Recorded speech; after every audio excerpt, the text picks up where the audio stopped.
Hey, what's going on, guys? Nick Swettenham here. That's NICK-SWETTENHAM, and this is NST. Right, week 2 of the Wednesday Night War. What a week it was to start off with as well last week, but I think this week in lots of ways they went that one step better, particularly on AEW. We're going to look at both shows and see who comes out on top.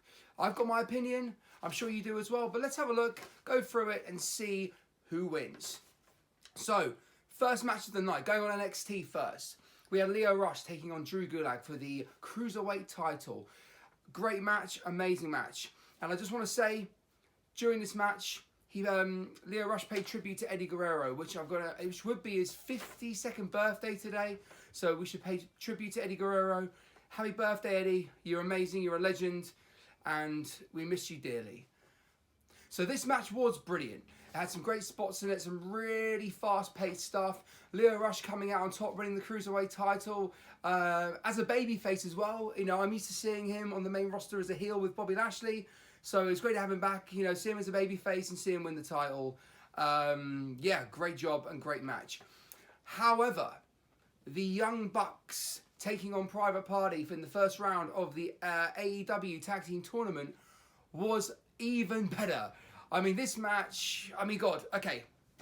If you want to talk at it from a sort of, you know, spot, it was so many big spots in this match, so many big moves. And yeah, you know, it did feel like, God, you know, by this time, you know, if you get a kick out of everything, you know, it's almost like the big moves don't matter. But at the same time, for pure entertainment and for wrestling quality, acrobatics, this match has to beat the first match by far in lots of ways. They were both great matches, but I'm going to give it to the Young Bucks versus Private Party. And more than anything else, the Young Bucks lost.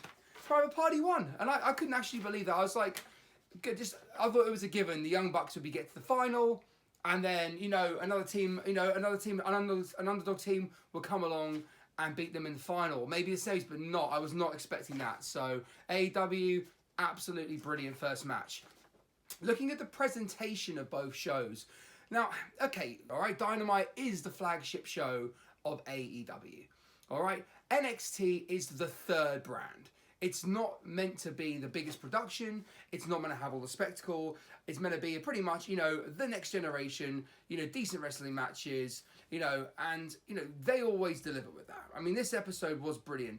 But obviously, if you kick off, you know, the show with fireworks, it's going to look better. It's going to look great. I mean, I still think that AEW need to improve their fireworks at the beginning. They're a bit, you know, they're okay, but they're a bit of a kind of anticlimax compared to, say, when Raw do their fireworks. They always kick it. You know, they absolutely smash it. And I think that AEW need to improve on that. But for spectacle in general, AEW beat the WWE NXT hands down. Throughout the night, we had some good things. I mean, look, one thing I'm a bit annoyed about, really, and I think the WWE made a mistake. You know, you bring back Finn Balor last week, right? We all know who he is. It's not like he's, you know, never been in the show. It's not like he's a new talent. They have a promo for him, which, yeah, it's cool. It was better than his last promos. I think they kind of did him well. But at the same time, man, bring him on the damn show. If he's going to be there, bring him on the show. Let him come out. Let him cut another promo. Or let him have a match or something. You know, even just a kind of comeback match against a smaller talent and just come through a bit of a squash match and just get Finn over again as that talent, you know, the extraordinary man who can do extraordinary things. You know, have a spot show for 5 minutes. Make him, you know, just do all his best of moves. And, you know, then they can really build him. But they didn't do that. And that's a shame. Speaking of promos, Chris Jericho's promo was one of the best promos I've heard in such a long time. It was so refreshing to hear Chris Jericho just talk. He came out, he called himself the champion, which is brilliant. It made me laugh. He is obviously one of the best at cutting a promo. He came out and the crowd started chanting, "We the people."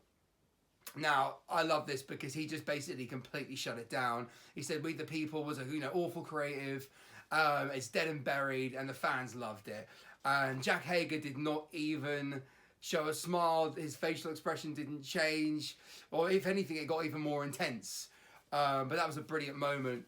Also with Chris Jericho, you know, naming his group the Inner Circle, which I think is a great name as well.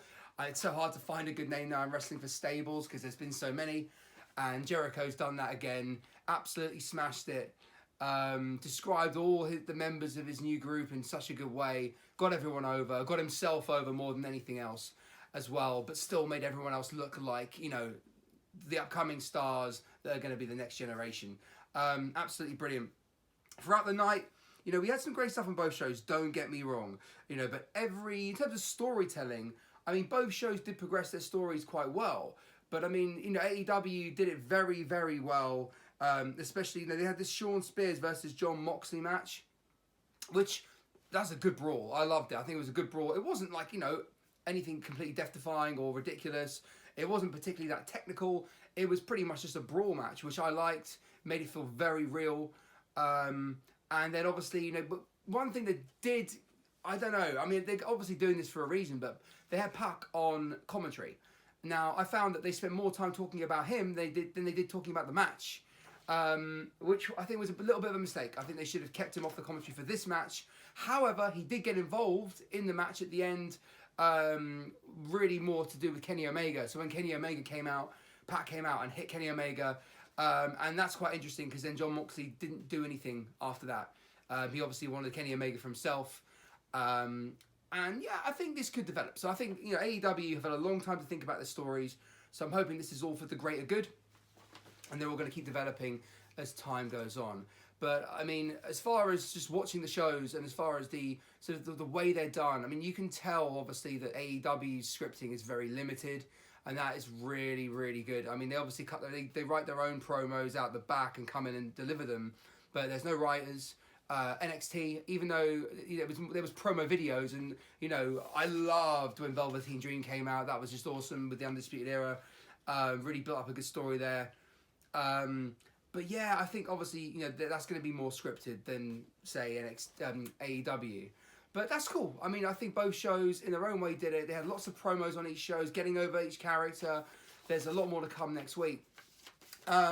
Commentary. Now, look, anyone who watched wrestling in the 90s and early 2000s knows that JR was the voice of Raw and Tony Schiavone was the voice of Nitro.